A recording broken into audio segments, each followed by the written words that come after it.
I want to welcome folks back to our Zoom interviews. We started off last year during the pandemic doing them one a week. And since late this fall, after we did 52 of them, we shifted to one a month. So our November guest is with us today, and it's Steve Knight. Welcome, Steve. Glad to be here, David. Good to have you. Thank you for agreeing to be a participant.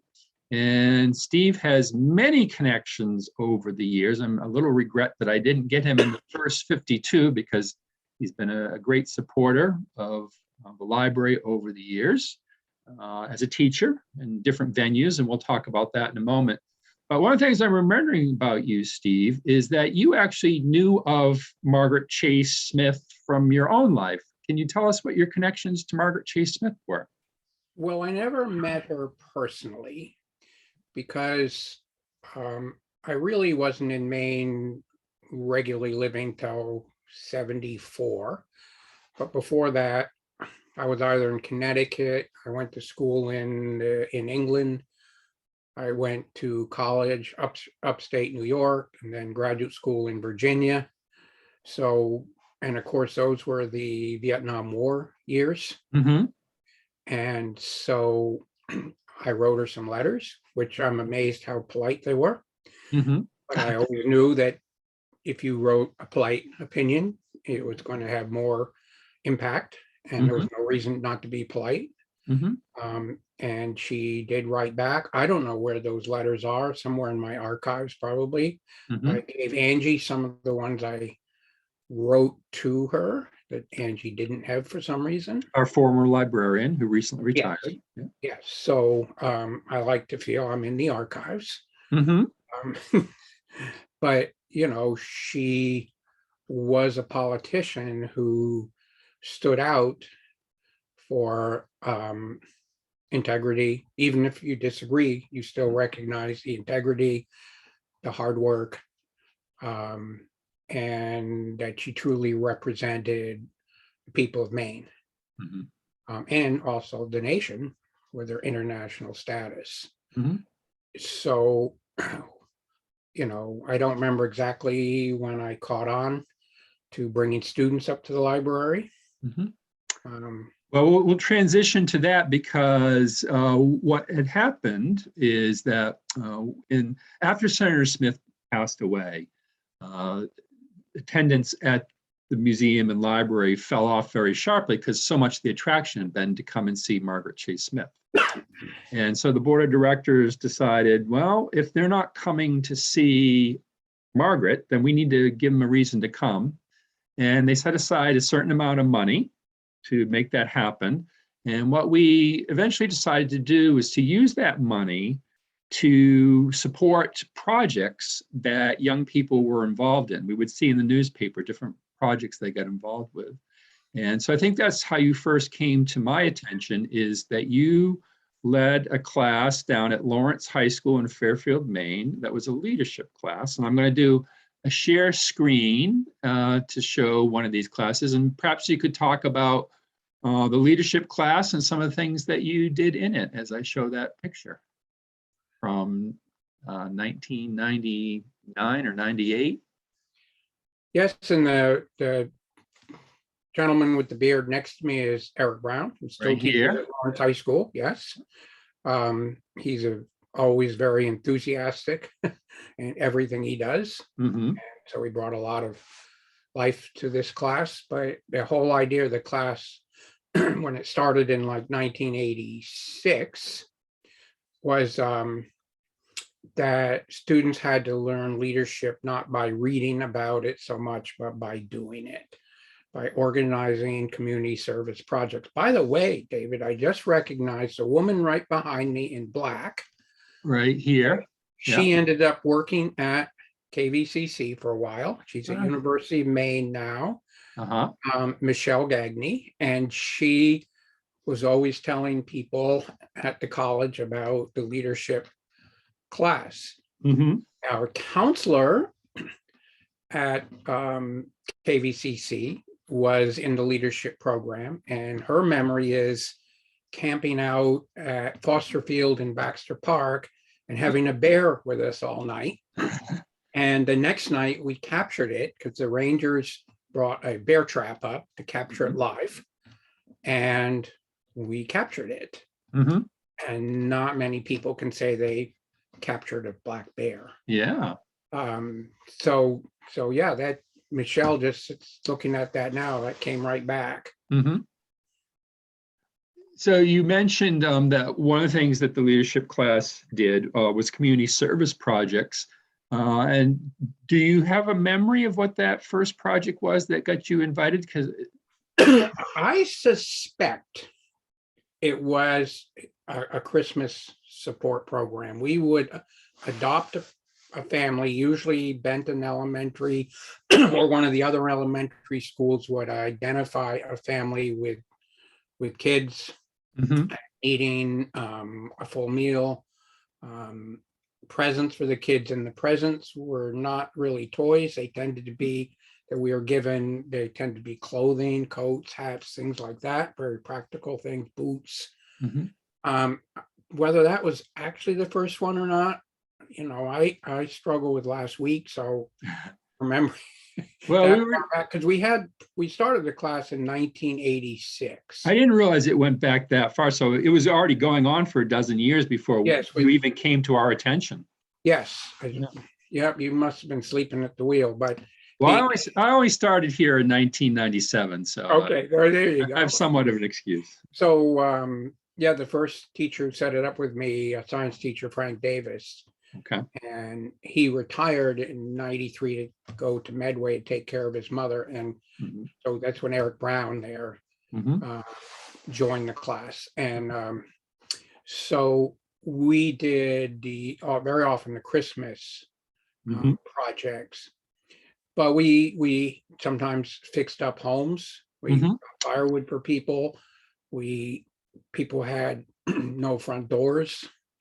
You know, we might get them a front door, and kids in the community picked up on needs too very much. So in early in the Iraq War, we had kids who had parents overseas, and so we decided to take them to a Red Sox game.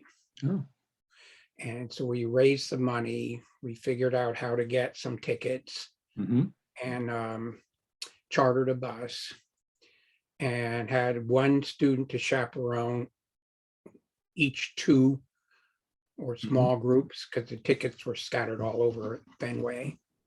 And we even had a couple people who were stationed in Iraq, but they were home on leave, come along to help out. And we worked through the National Guard, Armory Road there in Waterville, to organize it. They identified the families, and they got the entire day free, including spending money for souvenirs or food or whatever. And you know, it was a happy group of people, at least for the day. Yeah. So from our end, what we would do is oftentimes we'd learn about these projects through the newspaper, or sometimes they'd make the news, and we'd send out an invitation. And you were just commenting on one of the things that we were blown away by. We started doing this in 1998, is how much of an impact it made oftentimes on the teachers, in that they felt like so often their work was unappreciated. And you were talking about how for the kids, it was an affirmation for them that adults were noticing and taking interest in what they were doing. So that was sort of a side benefit that we never really had considered. But we'd have the groups come here and then tell about their projects, and then give them money so that they could go back out and continue to do the good projects in their community. It was a very successful program. It's one that we would like to be able to be continuing, but right now with COVID, it really hasn't been viable for the past couple of years. So hopefully COVID will begin to go away. We can get back to the new normal. Well, Margaret Chase Smith and what they learned about her as a role model for leadership was really important, in that, you know, society works best when people spend their lives in one way or another doing community service. Yeah. And to see needs in your community, and it can be volunteering, coaching a Pee Wee team, it can be almost anything. And that sort of concept is the glue that can hold us together in good times and bad. Mhm. Well, that was another component of bringing students here, is that one of the things that Senator Smith believed very strongly in was service. Not just service in government or the military, but things we can do in our community as well. So we always really try to promote that ideal with young people to get involved. A very interesting part of a lot of the visits, and this even happened with some KV students, Mhm. Angie would have looked ahead and figured out when they were in elementary school Oh, yes. and might have visited, Yeah. okay?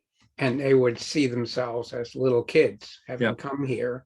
And I remember a student Hmm. who at one point they were going to make a dollar coin with Smith's head on it and never did. So Yeah. she made one when she was in elementary school out of wood, painted it Yep. silver, carved her, and brought it as a gift years before. Yeah. But Angie brought it out and she saw that it was still there. Yeah, I was looking over that photo yesterday, and now I'm sorry I didn't include it in. Yes. And so, yeah, oftentimes you were bringing high school kids, and oftentimes they would have been here when they were in either the third or the fourth grade. Mhm. So we'd be able to show a junior and senior in high school the photos of them when they were in third or fourth grade, or the thank you letter they wrote to Margaret Chase Smith when they were in the third or fourth grade, or the commemorative coin that they made of Right. Margaret Chase Smith. Yeah. Yeah, very good. So you just mentioned about leadership, and I remember like when groups came like yours, I would always sort of try to tailor the tour through the museum, and in your case, talk about leadership. So you talked about, organization, getting involved in the community. Were there other elements of leadership that you were trying to teach to? Well, in the teenagers? fall, we always did climb a Baxter. Mm-hmm. So they'd go for 3 nights backpacking, often up at Chimney Pond, Mm-hmm. and learning to prepare well. So Mm-hmm. we would be prepared no matter what the weather. They were involved in at least 3 life-saving rescues up there, because Oh, we were really? equipped when the weather turned nasty and Mm-hmm. somebody was up there in a blizzard with shorts and sandals. Mm-hmm. Okay, and they knew how to deal with that. Mm-hmm. And had extra food, extra water, extra clothing to put on these people. So they learned it. Sometimes it surprises you when you suddenly have to do something to help somebody else. Mm-hmm. And I know this had a long-term impact on these students. I mean, obviously I haven't heard from all of them, but the 2 who ended up being colleagues at Kennebec Valley Community College both talked endlessly about it. Mm-hmm. So you can bet that, it had an impact. In fact, my dog groomer daughter was in leadership, got us involved with the soup kitchen in Waterville. Uh-huh. Mm-hmm. So volunteering there every semester, and I did that with KV too. Mm-hmm. And but her mother told me last time I had the dog there was that her daughter, who works in North Carolina, said to her on the phone, because she said Steve Knight's coming by, and she said, "I wouldn't be where I am, Mom, except that he told me I could do it." Mm-hmm. And that's what the lesson of the mountain was. Kids would be tired, we turn around, it's cold, it's wet, whatever. And they learned, no, there's the goal. You can see it. Yep. You reach a goal, and you'll be very glad. If you turn around, you'll be miserable. So I think I'm remembering when you would talk about those trips to Baxter State Park that you even did community service there, didn't you? You would stack firewood for the rangers? Yes, well, what had happened was we would have 12 students in the group and at least 2 adults, often another one. I like to have at least 3 experienced people. And so you had, 15 or 16 people. Well, they had a group rule that wouldn't allow that. Mm-hmm. But I saw groups up there all the time, and I'd ask, how are they getting away with that? And he said, well, they book under different names. Yeah. And they get away with it. And he said, why don't you do that? And I said, no, that's not a lesson that you teach kids. The rule is teach your leadership class how to break the rules. Right. Okay. We have enough of that in this world. So I went and worked with the park managers and the board Mhm. And the solution was that in return for community service up at Chimney Pond, Mhm. we would be allowed to go up there. It would be a project. Yeah. And we did different things. And they had all their firewood for the Rangers next winter. It'd be helicoptered in by Black Hawk Oh, helicopter. no kidding. Oh, yeah, it's huge because there's nothing to cut up there. Yeah. And the Rangers would cut it up and they'd stack it in one shed. But for the winter, it needed to be moved. Mhm. I said, you need to design this so you don't have to move it. So we would make a whole line of students, and sometimes Okay. other people there would join and just pass the wood in, and we would get what would have taken them months done in 2 or 3 hours. Very We good. often, they had to collect all their gas canisters for being taken out in snowmobile in the winter and put down near the head of the trail. Mhm. And the students love doing all that stuff. They Great. absolutely couldn't get enough of it. They'd say, isn't there more we can do? Mhm. Mhm. Well, So- you were inspiration to me as well, Steve, because I think on one of your visits, you offered, that I should come along with you at some point. And at that time, I wasn't a very outdoorsy person, but I have since gone on to become much more outdoorsy and to enjoy hiking. Think of you when I climb Katahdin, because you're the one who first put the idea in my mind. Well, that's really good. Well, some years after one of the trips up there, my wife and I and some friends were up there at Chimney Pond right near the end of the fall season. And we heard some noise over the lean-to, and I went over to just see if they could just be a touch quieter. And they were all former students. Oh, okay. So I joined the noise.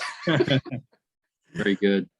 So you eventually graduated from Lawrence High School and you went to work at Kennebec Valley Community College, and you started bringing some of your classes here to the library. So I'm going to share the screen again so we can see your next groups. And here's a group right here. So what classes would you bring here to the library, Steve? This was Maine history. Maine history was one of them, yeah.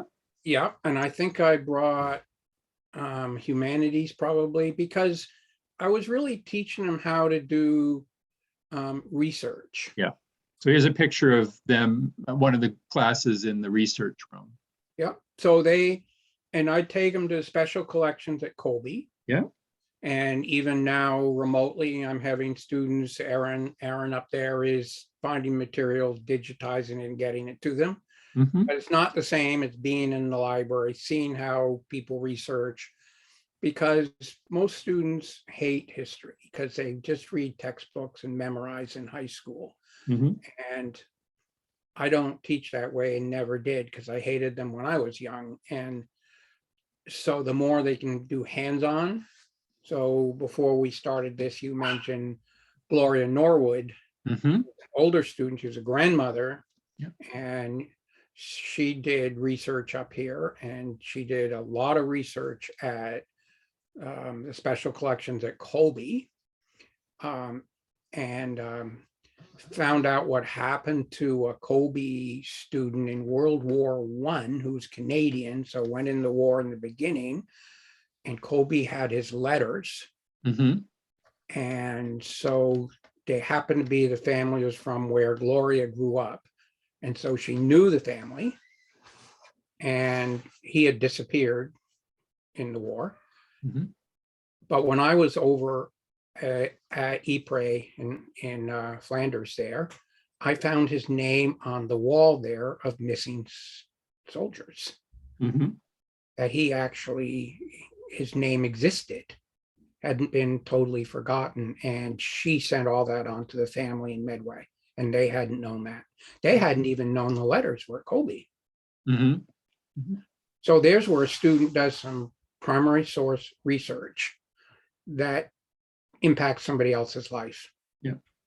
And Margaret Chase Smith Library was important about that. Yeah. So you'd bring the whole class up just to get them exposed to the idea of doing primary research. And then they'd have to do a project, and some of them would choose to do something that we would have resources on. So some of them would then come back on their own and do research, like Gloria. Mhm. And then some of them then became enough interested in the library that they would come to events that we held. Sometimes you would bring them to the event. Mhm. Sometimes, again, they'd come on their own. So Gloria was a good example of someone who got very interested in the library and just got on our mailing list and started coming to some events. But yeah, I want to share another image. This is you at a Maine town meeting. I believe it's in 2013 when Representative Tom Allen was our speaker, and Oh, here yeah. you are with one of your students. And usually, you know, sometimes you usually would bring a couple of students with you to Mhm. expose them to this type of event. Yes, well, and to the global forum events Yeah, too. we'll talk about that And in a moment. even the last ones, when we were still meeting live with our speakers, I Mhm. always had students come. Yeah. At those events, Global Forum would pay for their lunches. Mhm. So they didn't have to think, oh, I've got to pay $5 or something for a sandwich. No, they come and we would have a sandwich for them. Mhm. And they would sit around me, but around other people too. And so they would meet people who they might not have contacted as well. I have as well through Global Forum. And so, and they would, until the shutdown, they would, even ones who had finished would contact me, and or I'd put them on the email list so they could see about a program, Mhm. you know, from their email box. So, you know, and of course we have a connection. Global Forum and Mid-Maine Global Forum and the library has a very strong Mhm. connection. And of course you're on the board of the Global Forum Mhm. and help bring speakers in, and your own speakers. We connect the two groups together. So, Steve, how long have you been involved with the Mid-Maine Global Forum? Well, it started, I think, with maybe Jerry Tipper, but they would sponsor me to bring an entire class, usually my American Studies students, to a program When you were teaching at Lawrence? when at Lawrence in high Okay. school. Yeah. And they were held then. What's that restaurant that closed on Main Street? St. John's Manor, John Martin's Manor. Oh, yeah, the Mary Manor. Yeah, they would have them in there, and they would have nice meals, you know, Yeah. and they would pay for those, for even a whole class. Yeah. And so they could come and hear some pretty prominent people speak, Mhm. right? And people who have been in leadership roles in society Mhm. and learn something from someone other than having to listen to me, which was a good break for them. Yeah. But what was really important about coming to your library, doing these Global Forum events, going on trips, is that connection outside the classroom. Yeah. Because when you sit and eat a meal with your students, everybody sees each other differently, Mhm. and that personal touch. And so the other thing that Global Forum started doing was we would have them bring programs to the high school. Mhm. And I'd usually have hundreds of kids come to them Mhm. and interact with people. And we never did it in an auditorium. We tried to do it in a room where you just could squeeze in. Yeah. So it was more personal. And so then one day after, I think we had a woman who survived the massacres in Darfur, Mhm. was one of them. And he just said to me, why don't you come be on the board? Okay. So I was team teaching American Studies, and it happened to meet at the same time the board met at noon on certain days. Mhm. And so I was given permission to, someone was teaching the class, a regular teacher there, so I could sneak out the back door Mhm. and go down to Waterville and be in the meetings. And the administration was very supportive of these programs and the opportunity provided for kids. Mhm. And the Mid-Maine Global Forum continues to operate today. We try to have programs once a month. We just had one last Friday that the Margaret Chase Smith Library sponsored. The former ambassador to Haiti, Pamela White, and we have one coming up Tuesday, next week, the next 9th, Tuesday. Yeah, and then one in and that's on the 6th, I think. a Russian lawyer who's involved in human rights. Yes. Yeah. She's the Oak Fellow at Colby College. Every fall, Colby has an Oak Fellow who or it's male or female, obviously, Mhm. who is working on human rights issues in dangerous situations. Mhm. Mhm. And so they get a semester, they do some teaching, they do some community speaking. They have seminar class at Colby, but they also have a chance to get out of the stress of being in a dangerous situation Mhm. and to very often do some writing Mhm. and some research on their own in a very peaceful setting. Mhm. And Olga has several children here in Waterville. Mhm. So she lives in St. Petersburg. Mhm.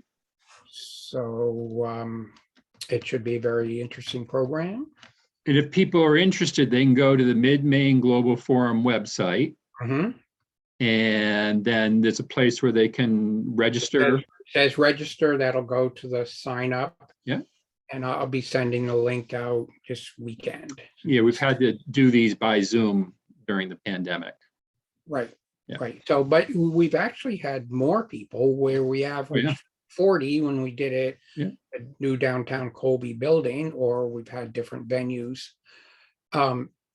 We tend to have 60 or 70 Mhm. often on these Zoom because we have people out of state who used to live Mhm. around here who join, you know. Like we have Mid-Maine Global Forum members who are now wintering in New Mexico who can now Right. participate. Yes. Right. Yeah. Right. So, I mean, in some ways, you can have a speaker who's not even in the area without having someone to travel and come in or something like that. So, yeah, it's midmainglobalforum.org.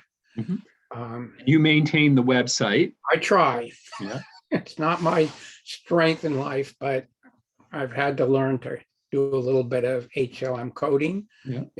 you know, on a relatively simple level, but Mhm. I'm getting there. Yeah. And then they'll also find that there's a program in December as well, which is going to be someone who is doing work on the Dominican Republic Haiti border. So it'll sort of tie into the talk that we just had last John week. Henley runs an orphanage. Mhm. He's just over the border out of Haiti, Mhm. and he will be giving his talk from there. And it's pretty clear the plan is he's going to send me pictures to show Mhm. because he has good phone connection, but its internet connection is totally unpredictable. Mhm. Ours is too sometimes, but his is really unpredictable. So, but there's somebody, you know, who's dedicated his life to helping some of the neediest people in our hemisphere. And so we're going to be able to speak to him or hear from him You'll be able to from the hear and you'll field. be able to speak or submit questions on screen share. Yeah. Most likely that way with that many people, because you can't Mhm. even see hands for that many people, because Mhm. you know, we'll use him as speaker view, so he's, you know, the center of attention. So Mhm. that should be very good. And yeah, our goal is every month, so Mhm. we got some work to do for the new year. And then we do a special program in the summer. And this past summer, our speaker was Ambassador Dennis Ross, who I think gained most notoriety for being a special envoy to the Middle East. And we've had a speaker, Nicholas Burns, who's been proposed as our ambassador to China. So we've gotten some big name speakers. Yes, we've had Derek Mitchell was ambassador to Myanmar until January 2017. Mhm. And so we've been doing it as a dinner program at Colby, but I think that's no longer affordable. Mhm. So we may do it as a reception and speaking, and I'm as happy with that. And so to keep it, you know, the price reasonable for people. So Steve, at this point, how long have you been teaching at Kennebec Valley Community College? Well, people ask me that, and I can't remember that far back. You got to sit down and do the math now. Well, I started evenings. Oh, okay. Were you doing both? Were you teaching both at Lawrence and at KVCC? Yes, I was at home in my study here, and I got an email from head of social science humanities department, and a teacher. It was January evening class, and he said the teacher who I happened to have been friends with, was too ill to be able to teach, and would I be able to step in at 5 o'clock? And of course, my wife said, "Why are you going to do that?" I said, "This sounds interesting, so I'll give it a go." So I did, and I had a great time. And so when I was ready to leave high school teaching, I think the better word was retire than what you used, retired from teaching, but I wasn't ready to retire from teaching. And, so I have never had a bad day up there. So I went up there fall 2009 during the day and offered new classes that they haven't had before, Vietnam War, history. I now have 2-semester art history class. Oh, really? Okay. Oh, yeah, it's about 2 years. In one of the last slides you showed, several of those students were in the first one. Well, that's one of the things that we've come to know about you. You're someone who clearly enjoys teaching, and your students clearly enjoy you, because we would see these students, they would hop from your class to class to class. They take your humanities class and your world history class and your Vietnam history class and your Maine studies class, and now they take you had a following. You had the Steve Knight groupies. Well, I think what has always worked for me is that I try to make it meaningful, not just sheer memorization. I'm, maybe some people in Texas wouldn't like how I'm teaching. Okay. I have an online humanities class now, and, I started 22 students. They're still all there. They do their work every week, totally online, but they're seeing history straight, and they appreciate that. They write that. Why didn't anyone else teach us this? Why didn't we ever learn this in high school? I get those comments all the time, and they appreciate being treated, with that respect, that you can handle this. And that was true in high school too. So Eric Brown, was in that picture, science teacher, he has a following. He just, they just latch on because he's enthusiastic, he's funny, he expects a lot, but he can make anatomy and physiology entertaining. You try that. So, that's what teachers like. So my students this semester are all writing primary source papers. I tell them I'm not going to read it if you use secondary sources, except for a quick checkup of a fact or something. And for some of them, this is all new. Okay. So some are doing family who immigrated, some who are veterans. A woman in Fairfield's doing her old house that dates to 1840. She's researching the history. I'd say houses can tell you a lot. Just listen carefully. And she heard it was haunted. The history house in Fairfield has a picture of the ghost. So now she's sleeping in that room where a doctor used to teach anatomy, literally. Yeah. She says, I wake up at night and I hear noises. So, but her daughter recommended the class to me, who took my art history and a couple other classes. So, and she was born in Brazil and came here when she was 11, not speaking English. So we have had a fair number of new Mainers, as we call them, immigrants, come to KV. And I wish we had more. We had 5 siblings from the Congo who I arranged for them to be at the college, and they're all graduated, and one's in pharmacy school at UNE, and others are getting their bachelors. And it's just unbelievable what opportunity these people who had none where they lived before, and really appreciate Maine. And I wish we had a lot more of them were, and have them at the college, because they diversify our campus.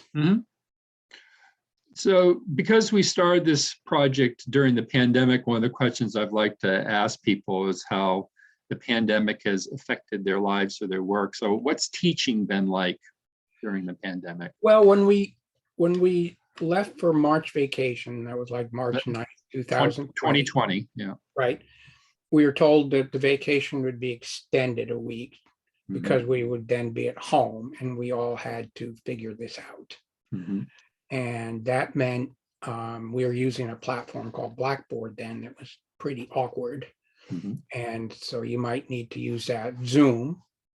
Anyone who wanted a Zoom account through the community college system, was given it. And I insisted my classes will meet at the same times that they've met on campus, same rules. Mhm. And the students really were lonely, a lot of them. I'd get to the end of class and they wouldn't leave. Mhm. Mhm. Interesting. But they'd want to talk. Yeah. Or they just want to talk about things other than the material in class. Mhm. Because they might be at home a lot. They might be cut off. They might live alone. Mhm. Whatever, or they're having issues of safety at work, whatever it might be, or with children suddenly at home. I've met more children, more pets. Mhm. Okay. And so, that connection was really important. It's become almost routine now for students.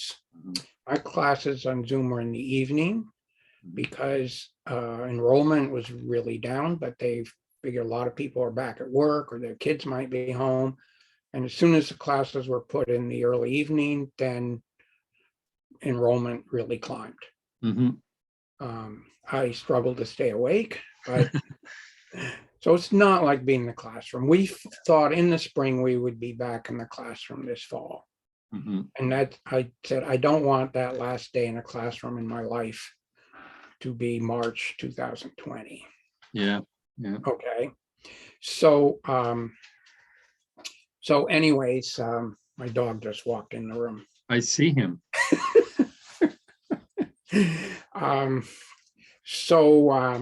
She's learned to push the door with her nose. So, it's not the same, but it's better than nothing. Okay. You see their faces. If you saw them somewhere, you'd recognize them. You learn about them. I have them write introductions. We use a platform called Brightspace, which is a really good Mhm. platform to teach through. We had a hard time a year ago learning it because we were open to it about a week before classes. Mhm. And you had to set up everything on the, in the Brightspace, and it was more complicated than the older one, but it was much better once you mastered it. It's not that hard, but when you've never done it before, and the students have never done it before. So where's my assignment? Where are my grades? Mhm. So that works really well. I think that was a whole university system went to Brightspace at the same time. So, I would dream of being back in the classroom. Well, let us hope that that day is coming when you get your students back in the classroom and we get students back visiting the Margaret Chase Smith Library. And I want to thank you for taking the time to speak with me today and applaud you for a very illustrious teaching career where you've obviously inspired lots of students. Well, thank you, David. And it's been done with help of lots of other people Mhm. make it possible, Thank you. including Margaret. Yes, including Margaret. Bye-bye. Bye.